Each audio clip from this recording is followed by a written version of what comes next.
Hello, and welcome to another live podcast.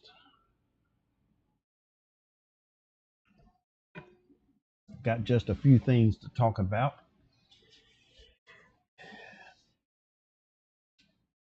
In some of my previous videos, I talked about the new RV park that I got a hold of, and when the backhaul provider ran the fiber itself, they had leftovers because they are not able to reuse or use that leftover fiber because they don't have, I don't know, the way the the installer taught is they got the equipment but just hadn't been trained on how to use the equipment. He showed me the device and all in the van, but he said he hadn't been taught how to use it. But he is able to cut the end when it gets to the point where he needs to and put an end on it. All you need is a coupler and put another one on the piece that you cut off to put it there. But now, unless he's thinking of fusion, putting them together, um, the device that he showed me, I'd never seen it before. At least nowhere on the videos or anything that I've come across about fiber. So them two technicians were kind enough to saying, well, all we're going to do is take it and back to the facility and sit it beside a dumpster where they throw it out. I said, well, I got a trash can. I can throw it out too, but it probably will never get there unless I cannot use the connectors that I have to put on the end of it because I've never messed with that particular kind of fiber. I didn't know what the infrastructure that's built into it, the structure of how the core is actually protected in there. I pretty much messed with two or three different kind of fiber, but I've never messed with this kind of fiber itself. I didn't know what kind of ends go on it. I saw him use a certain kind of tool that puts the end on it, putting the sleeve and all that, which is totally different from what I use. But as he was putting it together, I noticed, I'm like, if that's the out core and that's the fiber itself, my connector should work on it if I strip it down like he did. He didn't have one of them pullers that you put it in and pull and it strips it, and then you just separate the fiber from the out coating. He used actually a knife, a razor knife, or box cutter, I do believe. I can't remember. After he pulled the messenger wire off of it, um, but it looked like that I was able to put it together with the ends that I use. And after I don't know how many, it's very close to 2 or 3 thousand feet with all the rolls I got, which is 3 rolls. I think it was like 2,500 feet or something like that is what they actually have prefabbed already. That at the tap at the street, unscrew the cap, stick it in, and lock it in, and then it's just raw end on the other end. They cut it where they need it, put an end on it, and it's ready to go. But in the last couple of days, I took it and stripped it out like I saw him do with a box cutter, and got to the core. And more I looked at it, I'm more sure that I can actually put an end on it. And I did. And I put my laser light on it, the fault light, to see if I see it at the end of the tunnel on the other end. And I did. Today, I said, well, let's confirm that it's going to work. So I put an end on the other end of the fiber. The fiber that feeds the studio, I unplugged it and put patch cords, fiber patch cords from the fiber that I put ends on with couplings and plugged it into where the jumper was for feeding the studio. It worked. So that confirms that I can use that fiber out in the field if I need to, which I probably will. And they gave me a number to a fella back at the office that he said you can talk to him and see if he's willing to let you have more. He said sometimes they'll go through two, three, sometimes four of them a day, each technician. So it can be a pile of, fiber, way more than I probably would ever need or ever use. But I don't know if he's going to say yes or no because he's the one that's got to make that decision. I don't know what they actually do with it. If it's somebody that comes pick it up out of the dumpster and recycles it, or what, I don't know. But I'm going to give him a call. It's probably next week to see what his answer will be. If it's no, that's fine. I got enough fiber. I got probably somewhere between my fiber and the fiber they gave me. I probably got somewhere around 7 to 8 miles. If I put them all together, I say 8 or 9 miles of fiber. So I got more than enough for doing any fiber. And I still have the website where one of the viewers here on for this channel actually told me where he got his because I saw him doing a lot and he was using the same connectors that I use, and he sent me a link to the site and I ordered it. Been using it ever since. But it's nice to have people out there that actually, that will pretty much open some doors for you, possibly. Not the kind that goes by A, B, C, D. If when we get this fiber, when we got it finished, we got to do this with it. We can't do this with it. They open a door and say, well, we don't have the authority to say yes or no, but here we can give you this, and you can contact this person to find out. Pretty much scratch each other's back. So sometimes I've had people that I know that somebody cut their coax cable that's feeding their area or their home or whatever, and I go out there and splice it until Spectrum comes out there and actually fixes it.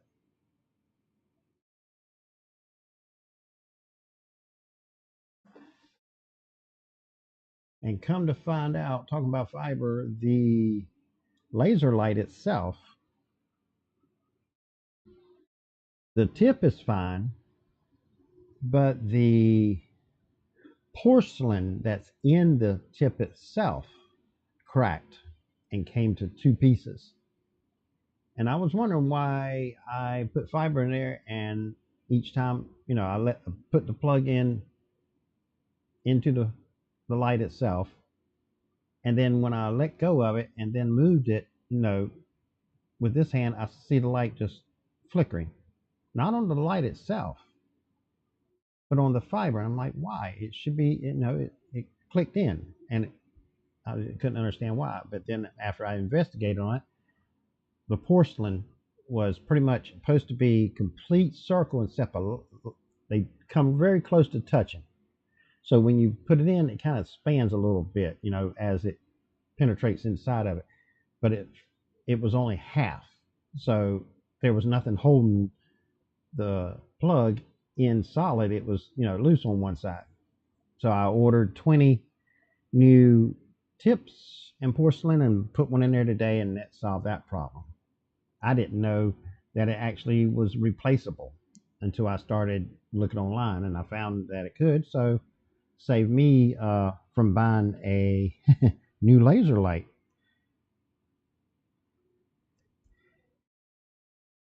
Um,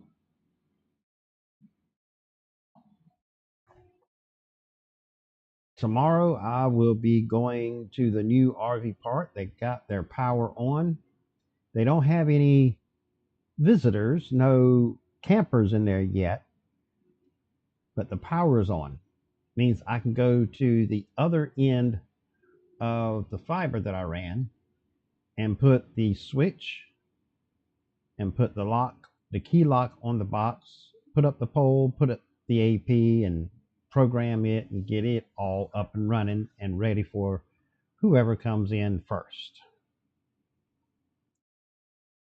And also I got to put a air cube in the home that we're using to get the internet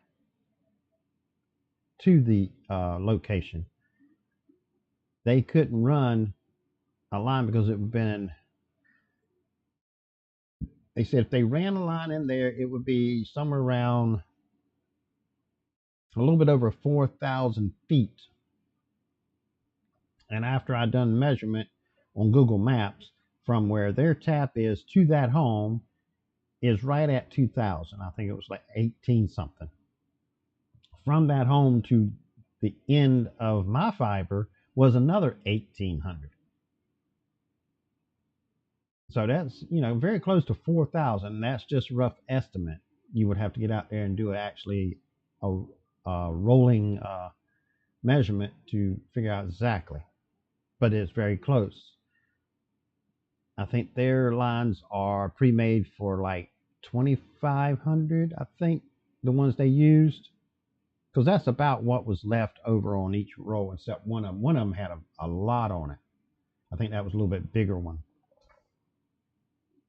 But they said they couldn't run it, that far without putting a big major trunk line all the way in there, then branch off of it.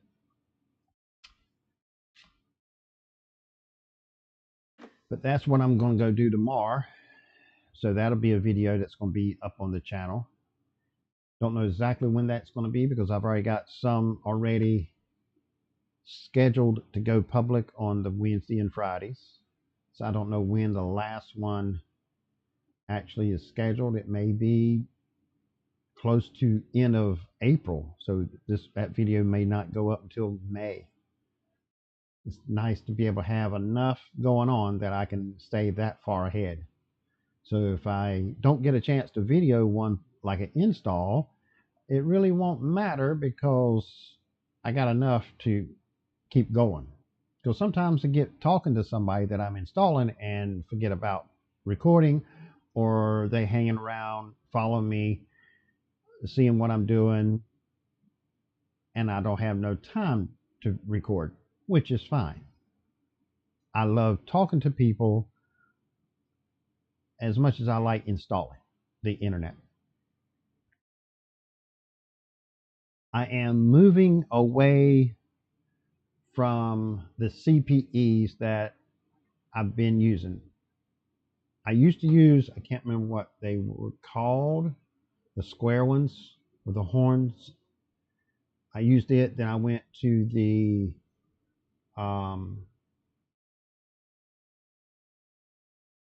what was it? The AirMax M5 with a 45 horn on it. Moving away from it, moving up to AirMax NanoStation 5 AC Loco. Start using the AC series of equipment. I've noticed more people are getting the higher package. Even if they start at the lowest package, after a while, they like, this is good. They want more of it. They move up their speed package, and most of them will go to the very top one or the one very right under it.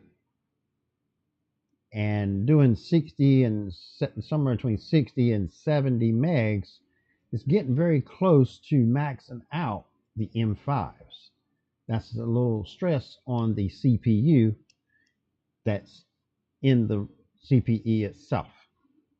So I'm going to go with the 5AC locos. So when they get to that point, it's not as stressful on the radios because it's not maxing them out. And also they're smaller. The box that the nano stations came in, it came in a box about this wide, about that tall. Yeah, about that tall with 5 of them. They don't have the PoEs that come with them, but another box about the same size came with 5 PoEs. Them 2 boxes stacked on top of each other is still shorter and smaller than one of the M5 45 cone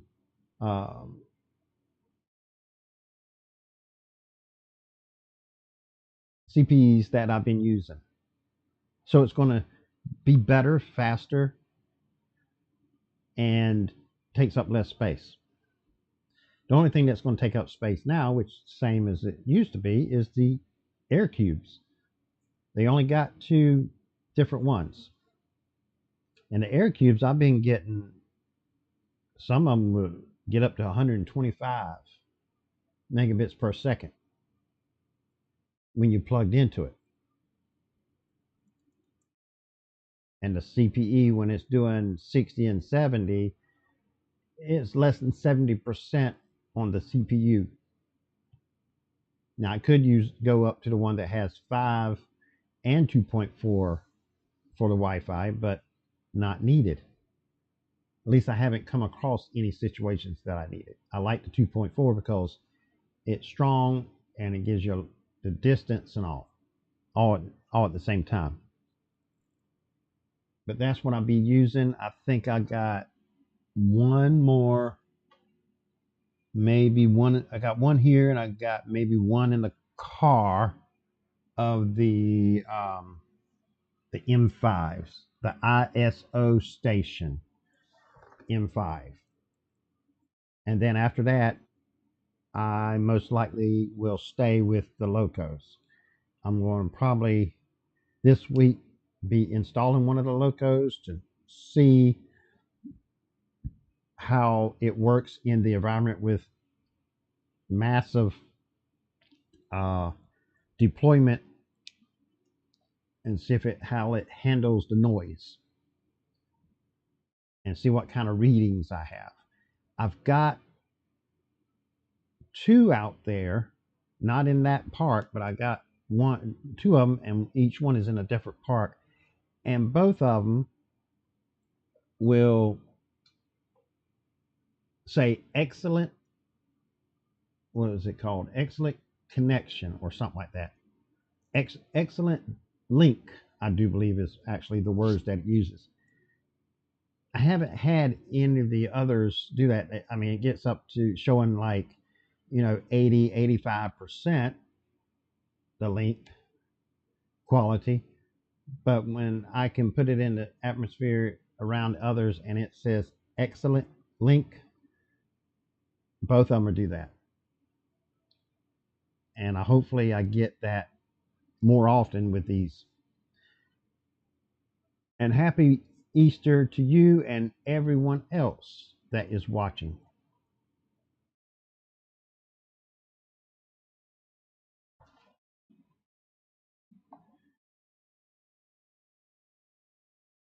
I also will be getting back to setting up the APs on the bathroom buildings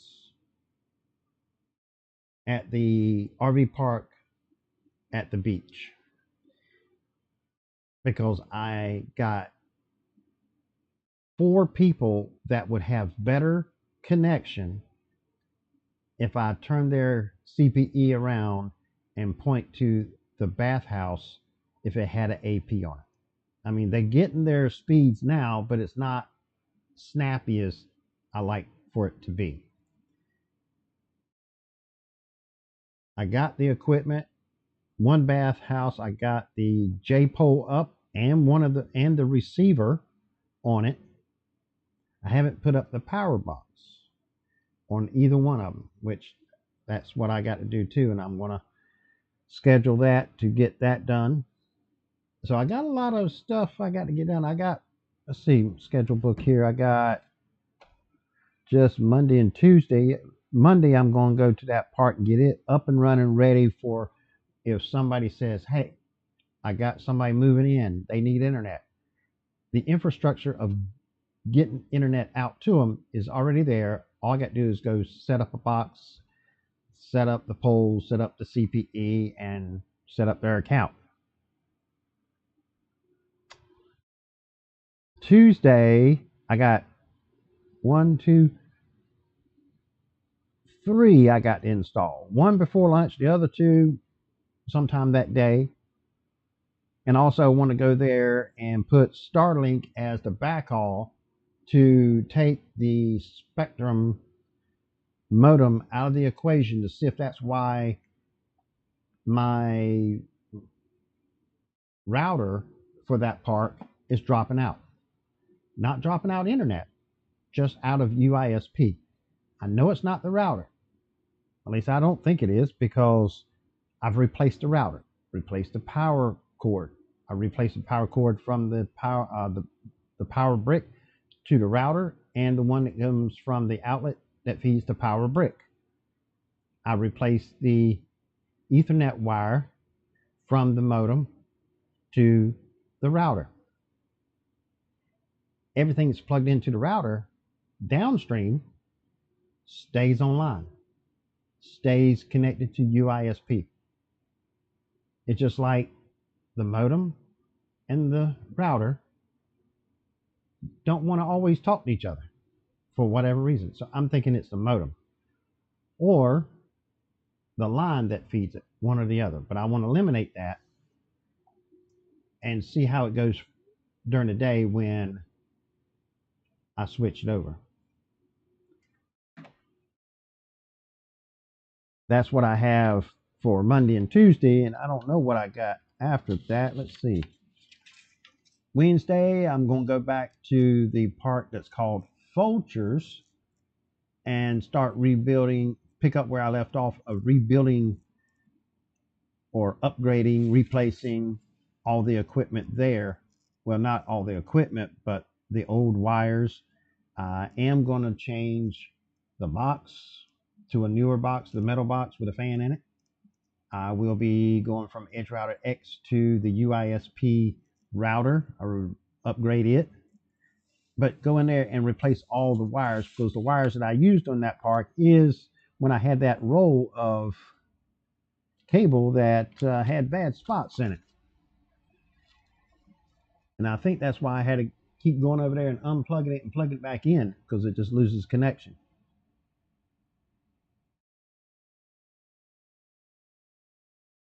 And Thursday, hopefully I can go run some fiber in the part that I actually have my RV in and get the modem, the backhaul modem, out of the home and into the box that I installed on the side of their home, and run fiber from it all the way to my RV. So that way, if it needs to be rebooted, all I got to do is open up a gate, take two steps, and I'm right there at my box, open it up, plunk, plunk, and check it. I don't have to contact them. But I did, like I said, I told them that I won't get there no earlier than 9 in the morning. Pretty much 9, Monday through Friday, Saturday if needed. And I won't come there after 5. Unless I won't be there after 5 unless I'm already there before 5, and what I'm doing takes me through 5 and 6 and 7, whatever. But I try not to do that. And they said, that's fine. She said, do what you got to do.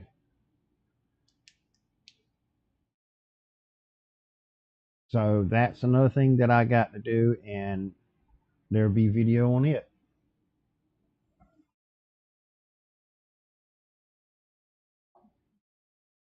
And as I said in some other videos, that I noticed that people are actually showing up earlier this year.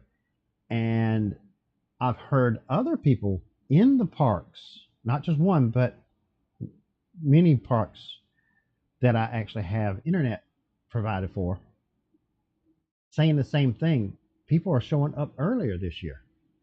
So it wasn't just me seeing that happening, others are seeing it. They said usually it's not until like the last week of April or middle of May, pretty much right before school actually um, gets out. They will show up for a weekend or two to air out the RV, be sure all the water's on and all that, and then come back when school's out. This year, they show up with the kids and not both mom and dad will go back. Sometimes see the mother will go back with the kids and the dad will stay there, wait for them when they come back the next weekend. And some older ones that their kids are grown and gone or not in school, they come there and stay for the summer early.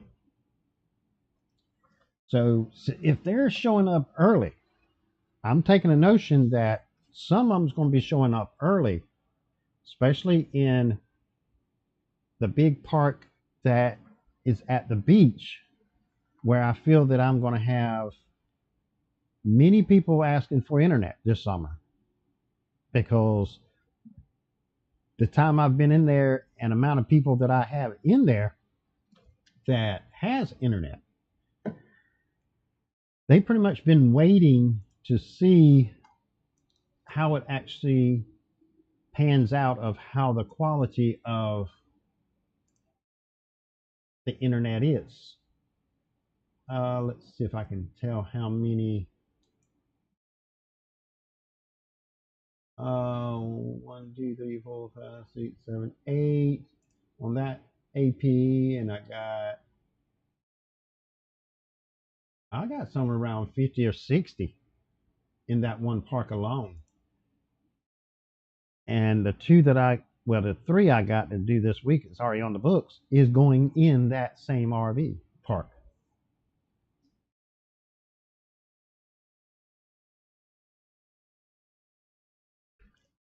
So I think that's just going to multiply. That's why I am going to order more CPEs of the Locos and the Air Cubes, and also buckle down and getting the bath house, both of them, with the AP active, so I can have something to connect them to. I got two people that said when you get service on the bathhouses, let me know, and that's when I want to get internet, because I told them that I would have to have internet on the house's bathhouse to get them internet, because there's no line of sight from their RV to any of the other APs. I have to go from this building, shoot it down here roughly 800 feet, and then shoot it back at this angle, because I can't shoot it this way to them. So I have to this way and then back to me this way to their RV. So that's probably going to be done, hopefully, um, sometime in April.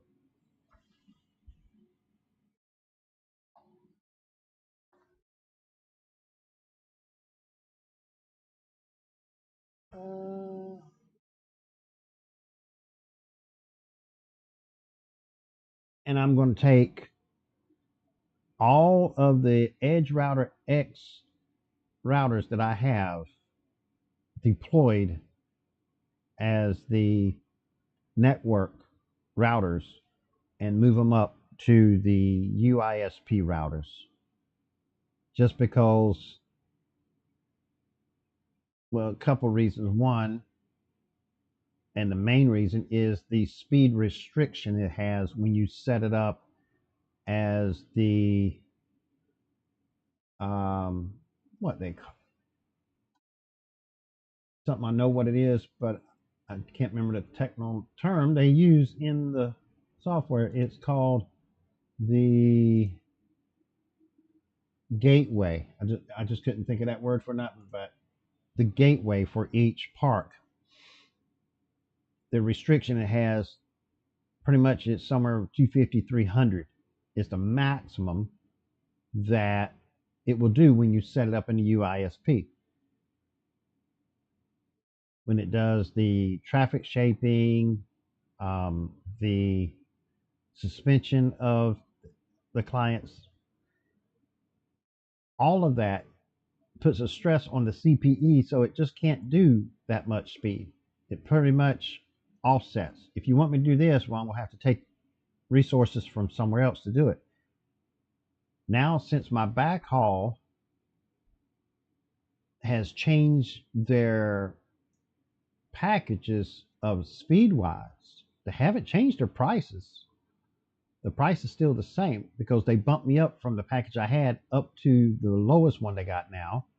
The lowest one used to be 300 megabits per second down. Now their smallest package has been moved up to 500 megabits per second. So since it's 500 megabits per second minimum on the smallest package, and I can't get but 300 of that because restriction of the Edge Router X. So I'm going to go with the UISP routers, which will give me more than that because I got one that is 750, I think, is the middle package they got. And sometimes I reach the 700 out of it.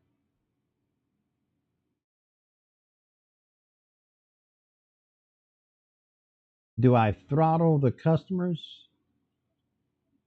just down to the speed that they actually are paying for? And if somebody's got, say, a package of 20 down and one up, that package actually gives them 25 down and one and a half up. Because since it's wireless, you're going to lose a little bit. So if I add a little bit, and when they do lose, it's pretty much going to be giving them what they actually are paying for.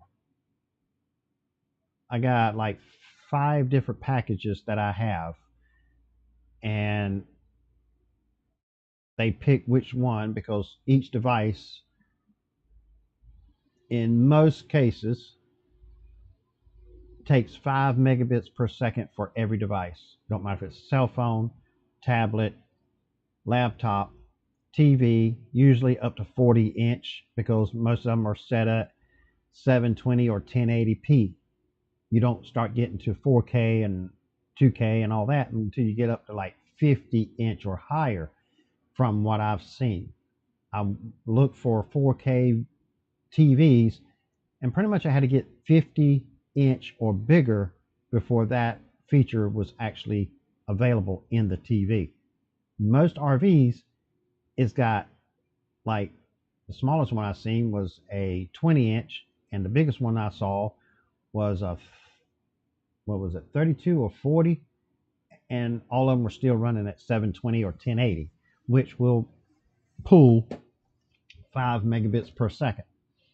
Cell phone, a little bit less than that. Even if you put it on 1080 or even 4K, it still don't pull maybe 6 megs. But you have to go in there and change that. The default pretty much on cell phones are 720. I got my phone, which is 4K capability, and it runs at 720 automatically. I put on an auto and it runs 720. It don't matter what I got it connected to, cell service, or if I got to a Wi-Fi that's giving me speed of 7 or 800, it still goes default 720. So pretty much I look at it as every device they have is 5 megs. Well, you got 5 devices. 5 times 5 is 25. You need 25 megabits per second if you're using all 5 of the devices at the exact same time maxed out. But they're not getting 25. It's giving them 30 because I bump it up a little on each package. So far, I haven't had any issues. It's pretty much giving them a little bit more than what they actually require it. Because each time you change from one app to another, like on a smart TV, it spikes. So you need that little extra buffer. And once you start streaming, it comes down anyway, especially on laptops, tablets, and cell phones. TVs, it's pretty much spikes up and comes down to 5. The other devices pretty much settles a little bit lower. From what I've tested, I've plugged in my laptop, played 4K, played 2K, played 720, 1080, and just see exactly how many megabits per second is going through that particular port on the router.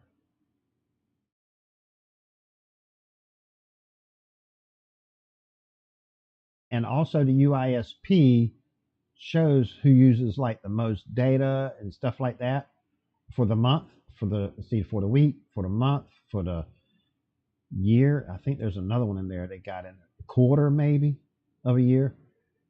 But I keep a record of that and look at who's using the internet the most um, data, and watch that particular one and see what's the maximum megabits per second they're actually peaking at. Never seen them even come close to their maximum of what they had actually paying for. So since I'm seeing that data, not having anybody complaining,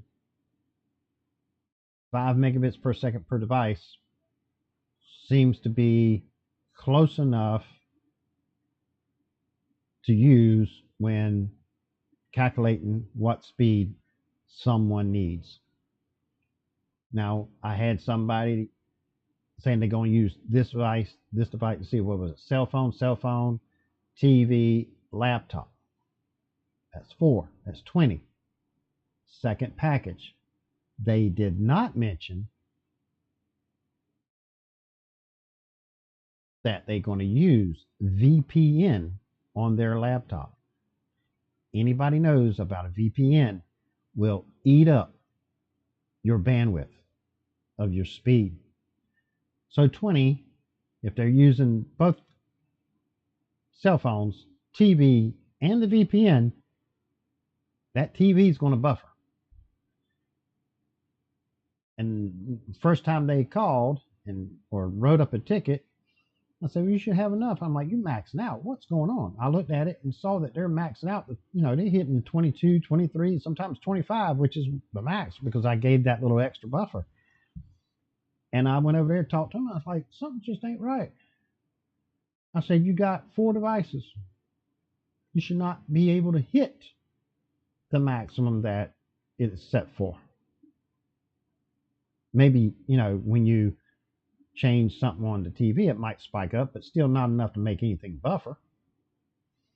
He said, well, you do what you got to do, come in and out all you want. I got to work. I got to turn my VPN on so I can log into work. Bingo. I said, you use a VPN? He says, yeah, I do. I said, there's your problem. I said, you need to move up a package because the VPN throttles down your speed because it uses so much to be able to get it to work. It pretty much is like another device. It pretty much 5 megs. I think they require like 8 megs just to use the VPN. But that's another device. I said, let me change your speed for the rest of the month. This was like the second month of the year. The second week of the month. I think it was like somewhere around 12th, 13th. I said, let me bump up your speed and see if my theory is right. So I added them to the next package. I didn't change their package. I just put their speeds as if they did move up to the next package. And for the rest of the month, they had no issues whatsoever.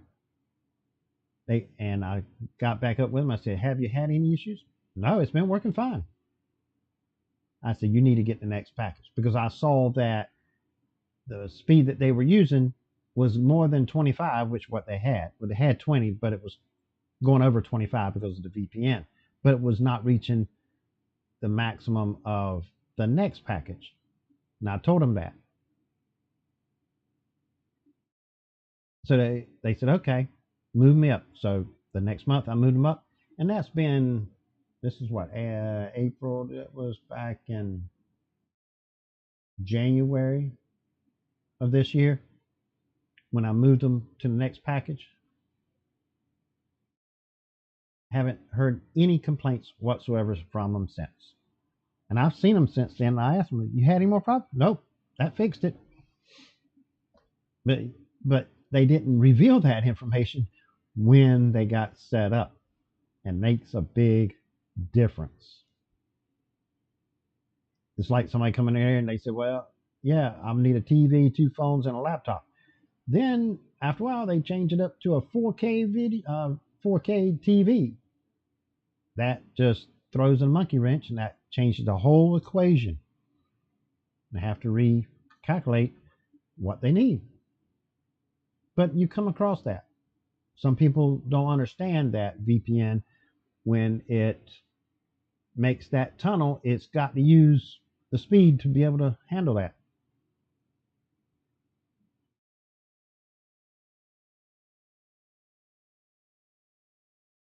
But when you come across that, you just have to tackle it, figure it out, fix it.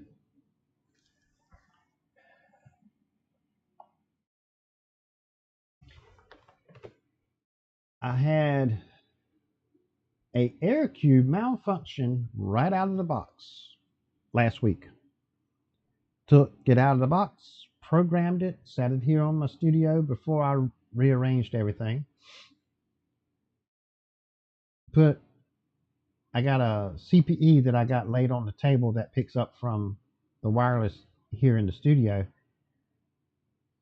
so I can test and be sure the port on the AirCube will work for data and all that. Just be sure, pretty much put it in a environment here like it would be actually out in the wild, they say, just like it's going to be set up, not be fed by Ethernet cord giving it data. I want to turn on the PoE for the port, so to turn on the CPE, get internet just like it would be in the field. It worked, no problem. I was getting somewhere around 88 to 95 megabits per second download. No issues. I programmed it, dropped it into their account. Didn't think anything else about it. I got the CPE, programmed it, couldn't drop it in there because it's not connected to the internet. Now, sometimes I will take it and connect it to the Wi-Fi here that I have, so it'll be active on the internet, so it'll show up in UISP, so I can drop it into their account, then do the firmware update and drop it in their account and all that. Then set the SSID to the tower that it's going to be connected to after all that's done. So when I get out in the field, pretty much install, point it to the right AP, plug it in, it should connect, activate their account, and it should be ready to go. Saves time. I mean, I got it down to the point in 30 minutes. I can go out there and set up a pole, CPE, set up the router, put up the box, put it in, and have their account activated and them have an internet 30 minutes. That happened twice. It would happen more if they were not there and talking. They love to talk, which I love listening and chatting back with them. But if nobody's there and I'm setting it up without anybody there, I can pretty much, if I wanted to, really hammer down on it, and I can do it in 30 minutes.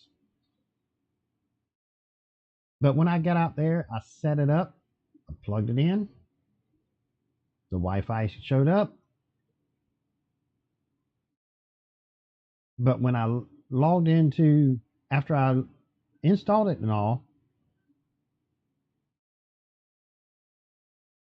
I activated their account through it. Everything seemed to be fine. And when I logged into the AirCube, Well, first I logged into the CPE to see the alignment with the app itself.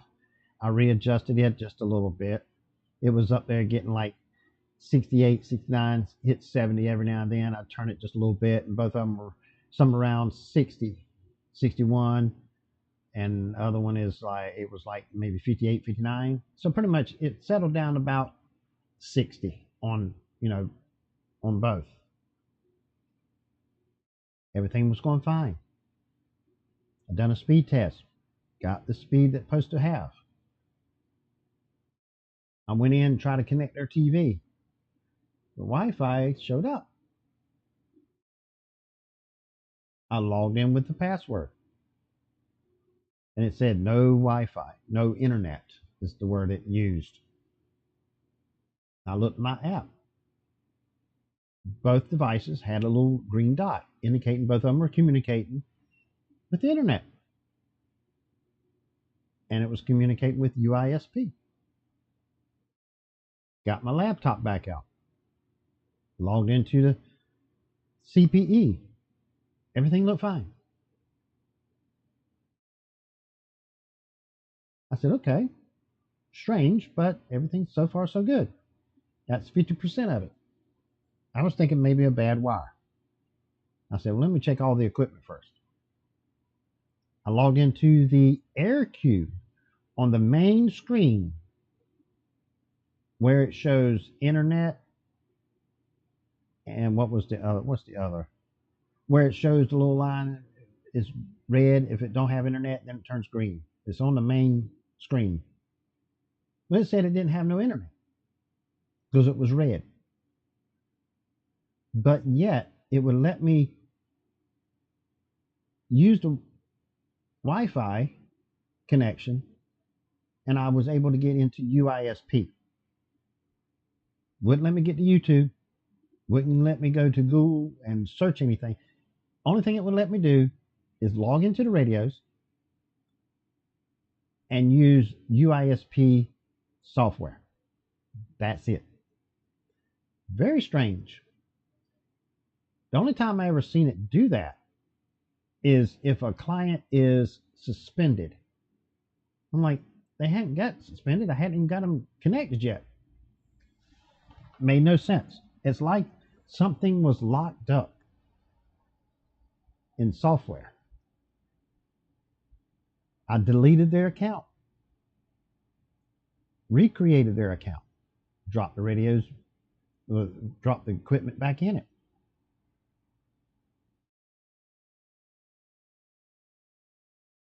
No change. I factory reset the AirCube and let it use it as like come right out of the box. And I logged into it with the default password that's on the bottom and the Wi-Fi SSID. Still the same thing. Said it has no internet. No changes whatsoever. I said, that's kind of odd. I never seen one do that unless they had a bad wire. I checked the wires. Well, from the wire from the PoE that fed the AirCube, which the AirCube fed the CPE. So I replaced the wire between the PoE to the AirCube. And I tested the wire before I actually put another one in it. The one that was in it, read fine. The one I put in it, replacing, read fine. I started scratching my head a little bit, like, never seen this before. I said, maybe the wire that goes from the CPE to the AirCube is not crimped correctly. Let me just plug in the CPE into the PoE and then PoE into my laptop, see what kind of internet I get. No problem. Full speed. I thought I was lost when I couldn't figure it out. And then when I did that, that really boggled my mind because it really didn't make no sense. I said, well, the only thing I can think of since I've tested the internet coming down from the CPE is fine. The only thing that's giving me problem is the Wi-Fi, which is the AirCube. But I reset it. Still same problem. I replaced the AirCube.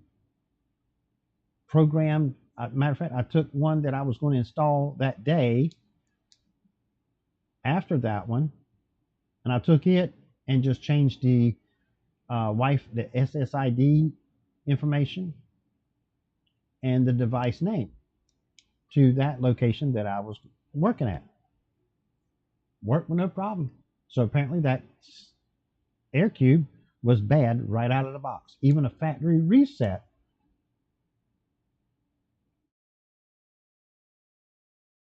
would not fix the problem.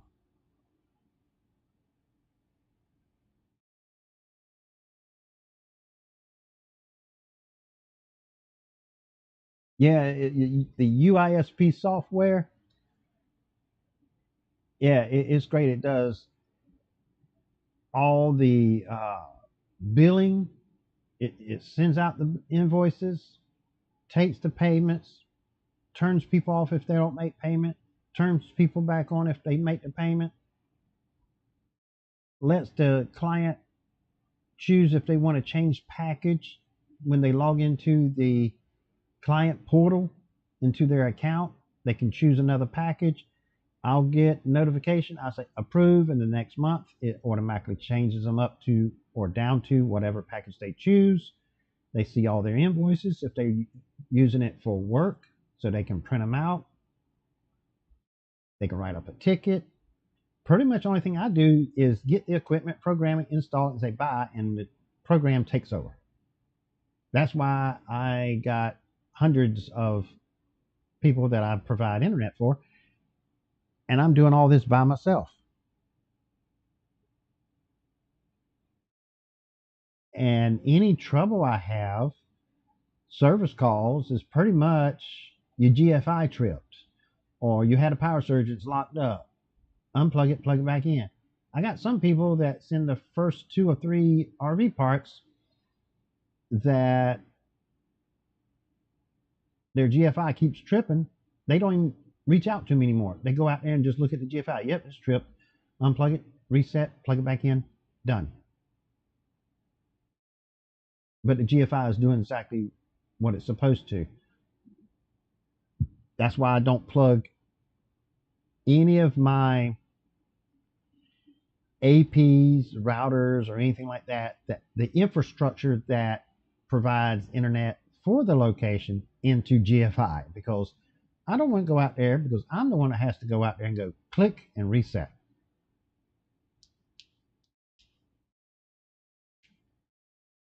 But that is the first and only AirCube that I've ever had that was bad out of the box. Now here's the kicker. That AirCube is sitting right over here, right on the table. I brought it back. I done a factory reset. And Lord only knows why. I plugged the CPE in as if it was in the field.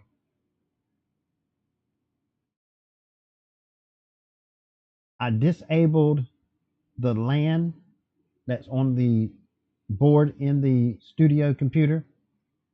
I disabled the Wi-Fi and plugged in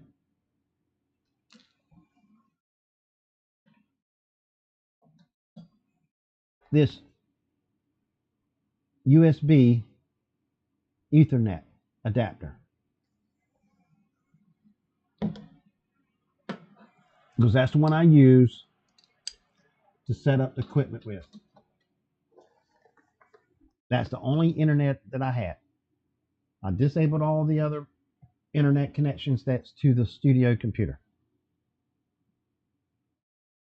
As soon as it said I had no internet, doing speed tests, and it says no internet, I pushed the button and turned it on, plugged in the AirCube, waiting for the CPE to get power to get connected to the Wi-Fi. It connected, gave me internet. I did speed test. It was doing 80, something between 80 and 95. and that was plugged in directly in the port number 3, I think it was. Then I went and switched it to port number 2. Same thing. Got my good cell phone out. Logged into the Wi-Fi. I could not, for 3 hours, I could not get that AirCube to malfunction. It had no issues. And I don't know why.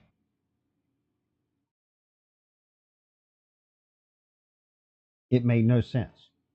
Because I done a factory reset out in the field and brought it here and plugged it in. And it all worked. Because when it was programmed for that particular site, I think it was site number 201, I think it was, it didn't work. I factory reset it. Then I had to log into the default SSID with the password on the bottom. Did the same thing before I reset it. And I put it back and I put it in the box of the one that I took from another site. And I just brought it here. And that day when I got back here, I plugged it in and the freaking worked. No issues. And I said, okay, maybe it just has a notion to stop working periodically.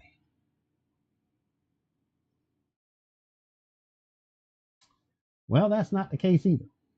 I left it plugged in and let that be my one and only source of internet for the studio. For 2 days, I never lost internet.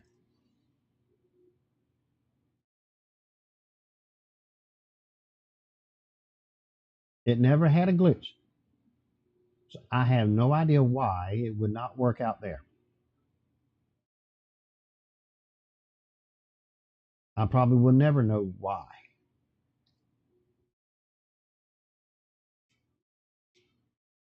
But that's the way electronics work.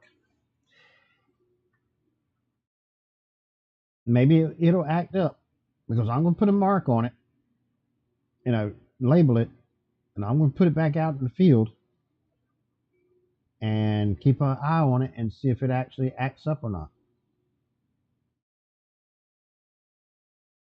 But it makes no sense. It would not work whatsoever out there.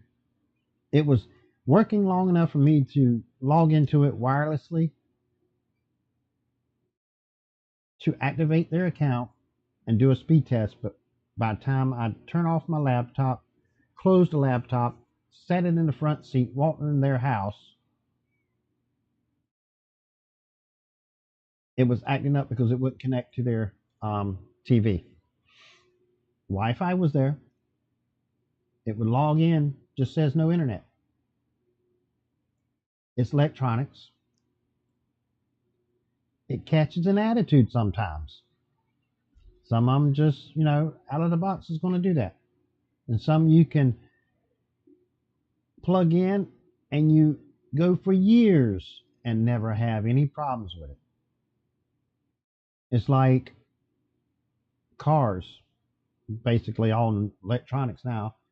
You can get one and not even a month go by, you have all these problems. And you got these people that's driving 20, 30-year-old cars that's got, 4, 5, or 600,000 miles on it. And they say, well, I changed the spark plugs, rotate the tires, and changed oil when I was supposed to, and it hadn't had any problems. Things rust out, because it's close to the beach or whatever. But other than that, nothing but normal wear and tear. It just keeps going. And that's why I always like to have extra on hand, just in case it don't work. I just grab another one, just keep on going, and client will never know.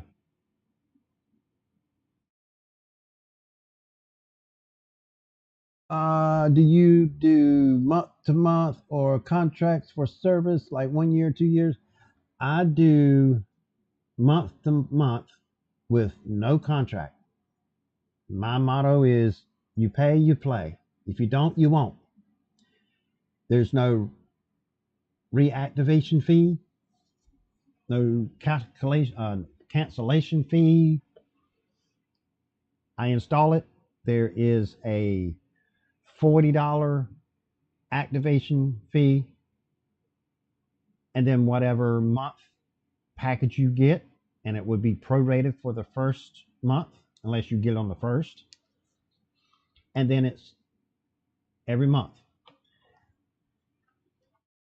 Say somebody comes there during the summer, and which RV parks and stuff like that and campsites um, is not a what they call it, primary residence, so they're not full time there.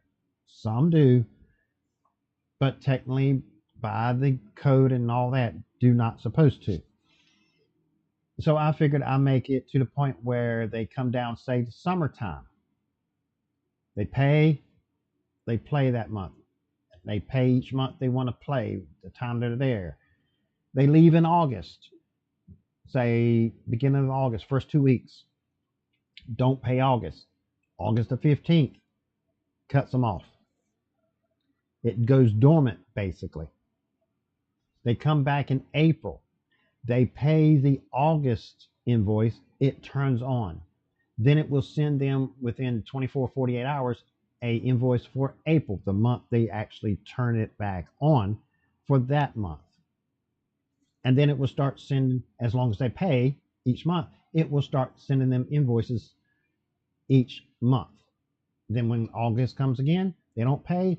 They don't pay for September, October, November, December, January, February, March. They don't have to pay them because it will not, when they turn it on in April, it will not send them invoices for the months in between.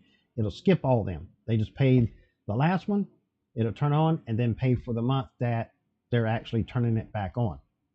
And if they're going to be there just for a month, then they can just pay the old one, and then it will run through the 15th of the month they turn it back on. Then it will turn back off again. I do have a package where they can pay per day.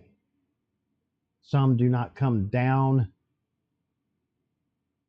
but maybe on the weekends, a weekend, 1 or 2 weekends a month, and they don't need to pay for the whole month. So it's like getting a motel. You go into a motel website, and it will ask you what days you want to stay. Say it's going to show you, say this is April, so it's going to show you April and May. You pick the day you're going to stay. You get there, you pick the day that you're going to leave. Well, it will turn it on that day and turn off this day. You prepay. You have to go ahead and pay for it to have it to turn on. Now, month to month, you pay, still pay ahead of time, but it's not going to be disconnected because you don't pay it on the due date. Invoices go out on the 1st, gives you to the 8th, then it gives you another week to the 15th to pay that invoice. And if you don't pay it by the 15th by midnight, shortly after, somewhere between midnight and 1 in the morning, your internet's gone. But the prepay, you have to pay to get it turned on. You're still paying in advance. Now, the monthly is still paying in advance, but it gives you more leadway the way I got it set up.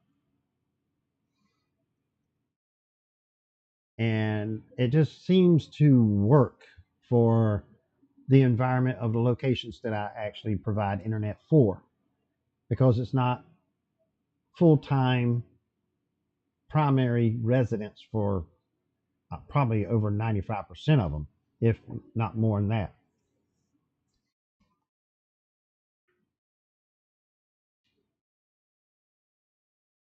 And they really enjoy that they can change their packages any time they want of each month, and they can turn it on and turn it off without contacting me at all. Sometimes the system will have a glitch and they say, well, I paid November's invoice, and that was 3 hours ago, and it hasn't turned back on. Sometimes I have to go in there and click on a few things. I have to say deactivate, reactivate, then it automatically says, oh, there's a payment. Let's turn on. Sometimes it does that. I would say probably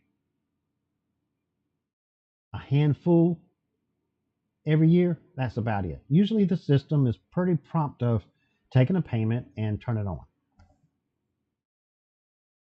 Every program is going to have a glitch.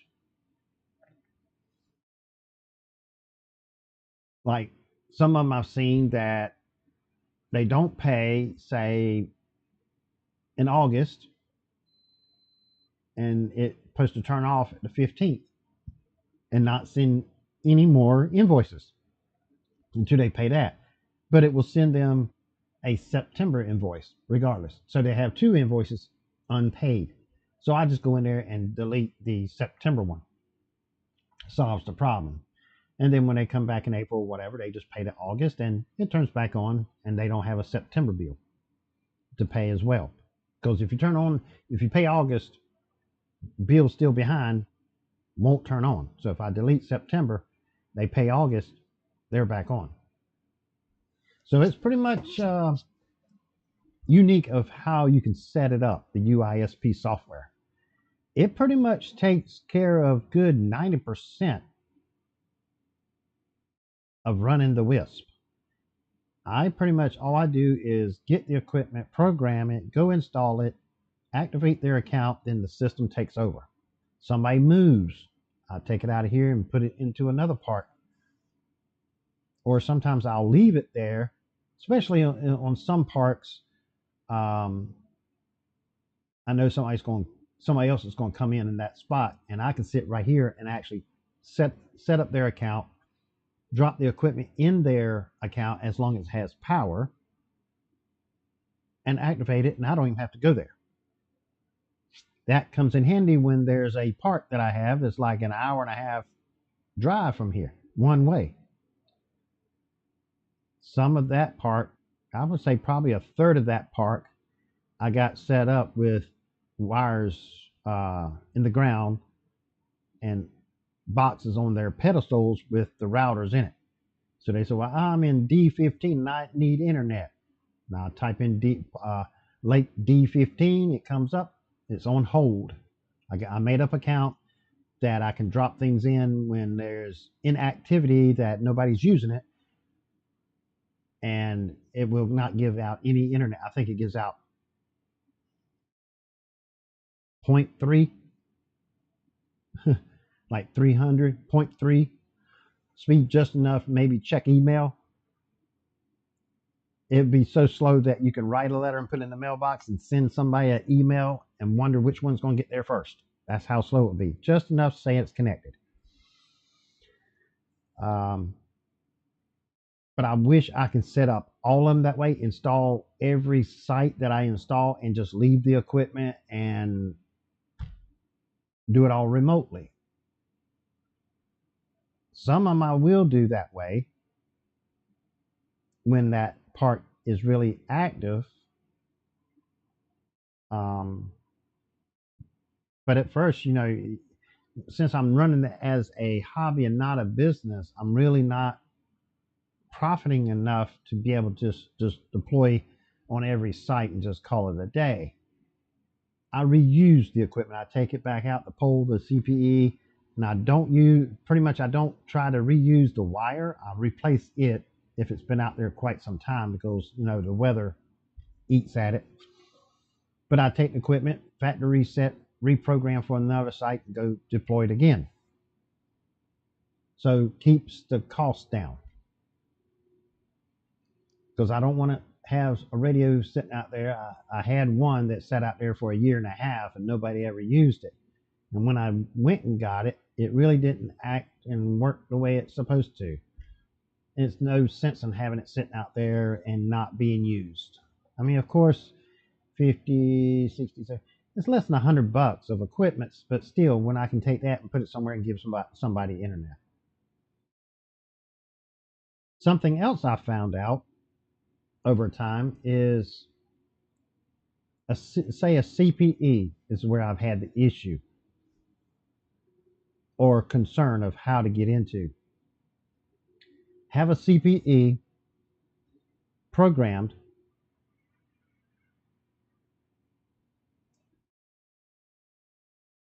and you can log into it by setting your internet card to 192.168, say 50, anything besides 1.20, because that's what the CPE is. Once that CPE, from my experience, once that CPE is connected wirelessly to the AP that it's programmed for, you can set your internet card to 192.168.150 and try to type in 192.168.120. It will not let you in.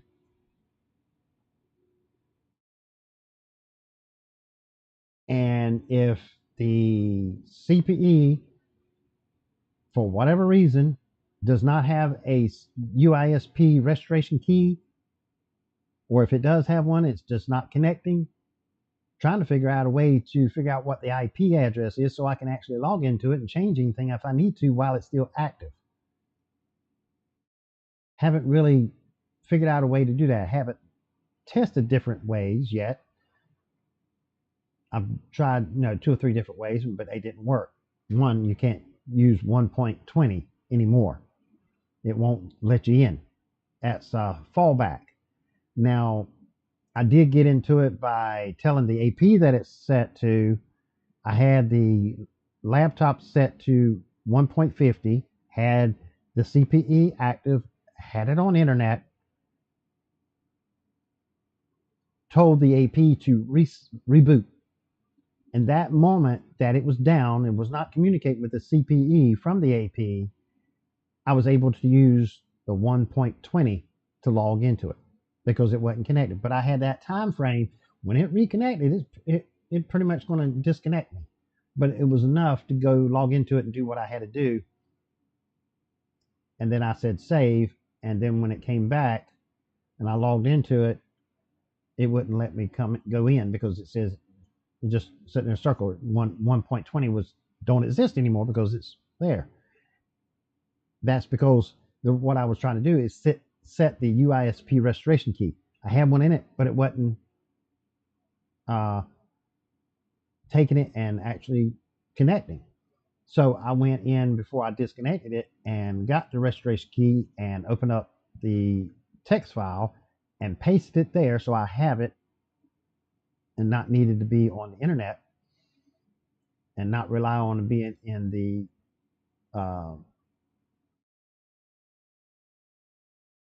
copied and paste because I didn't want to take that chance. It lost it for whatever reason. So as soon as it disconnected, I logged into it, copied it, pasted it in there, told it to apply and save, and then it showed up in the UISP. Then I saw the IP address that the UISP router gave it, and I was able to log back into it that way, and everything worked.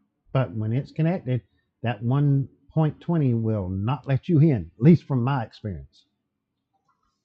You have to kind of get creative to get back into it when it don't show up in UISP. And many IPs that router has given out, I'm not going to sit there and try to figure out which one, it is. If it had 4 or 5, I pretty much play elimination real quick. But I thought of that idea. I'm like, that's a fallback. So if it loses connection, it's going to fall back to it. That gave me the window to log into it. But that's why I like programming all my equipment here in the studio before I even leave. So all I got to do is mount a box, run a wire, set up a pole, point the CPE, plug in and see the internet, activate account, and give them the password, which I open up the AirCube in the app and say show password. It shows me the QR code, shows me the password and the Wi-Fi name. I screenshot it. I text it to them. That way, if anybody else has a phone, they can bring that up. They can scan it and it logs them in. And they also have, because you always, anybody got a cell phone, they pretty much going to have it with them all the time. They're not going to say, "Man, I wrote it down. Now, where the devil I write that down? Is it a kitchen drawer? Or did I put it in the bedroom? Did I put it in the car?" No, this is pretty much going to be right with you. I found that out real quick. People say, "Oh, I'll write it on this page and put it in here." Lo and behold, they will call. So, what's my password? I have to log into it and text it to them. So I use that method, screenshot, send them a picture, and it's up to them not to delete it. Had that already happened, but the phone is always with them, so I figured might as well just put it in there.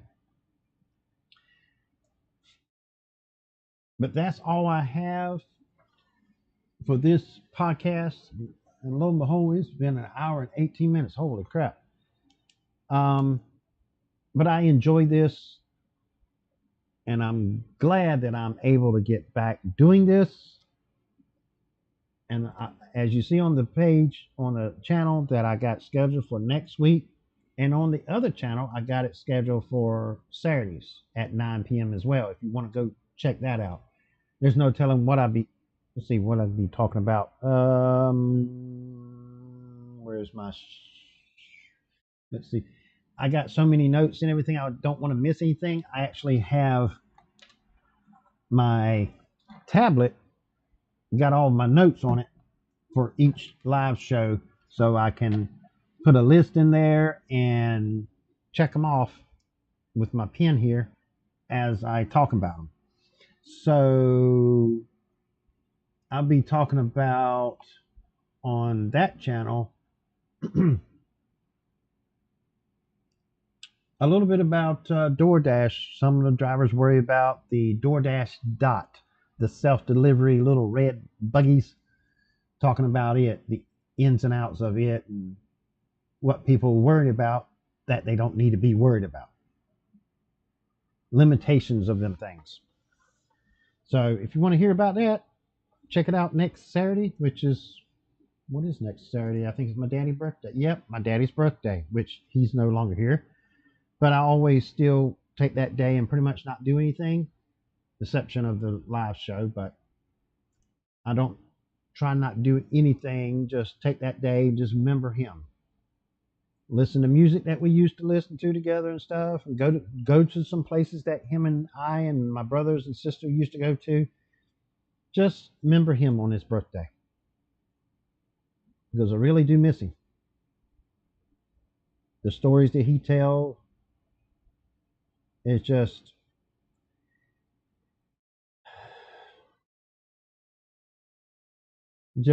when you have somebody to pass, a mother, father, somebody immediate family. I had my sister, I had my mother, my father passed, my grandmother on my mother's side, which we're still going through since June of last year, trying to get her house sold. And people that come up and say, "Yes, I'm going to buy it," then they back out of it. Then they have to replace it on the market. I mean, it's a lot of BS. And I think they finally found somebody that actually legit, that's actually going to go through what they said they're going to do with it and actually get the house. Then we got to do all the paperwork, the closing, and all that mess. And since then, my mother-in-law, my kid's grandma, has passed. So we got two of them going at the same time. But I don't want to get into that. That's something I just don't want to get into. It's too not personal. It's just really get emotional about it when things should go more smoothly than they actually are. Now, mother-in-laws, it just happened, like a month ago. So that was going pretty smooth. But since June last year, it's just, yeah, it's just not necessary. But it happens. Nothing you can do about it. You just have to get a new grip and push on. But thanks for each and every one of you come by watching live. And thanks for all the chat And thanks for all the comments and all the likes, all the shares, and even the ones that takes it to the next level and actually subscribe to the channel. It really helps. It gets the algorithm to push it out to more people. With all that said, thank you. Hopefully you had a wonderful Easter, and I will see you next week here on the Community Wisp podcast. No idea what I'm going to be talking about yet, but as soon as I do, I'll start making my notes and be ready for next week. Take care. Peace.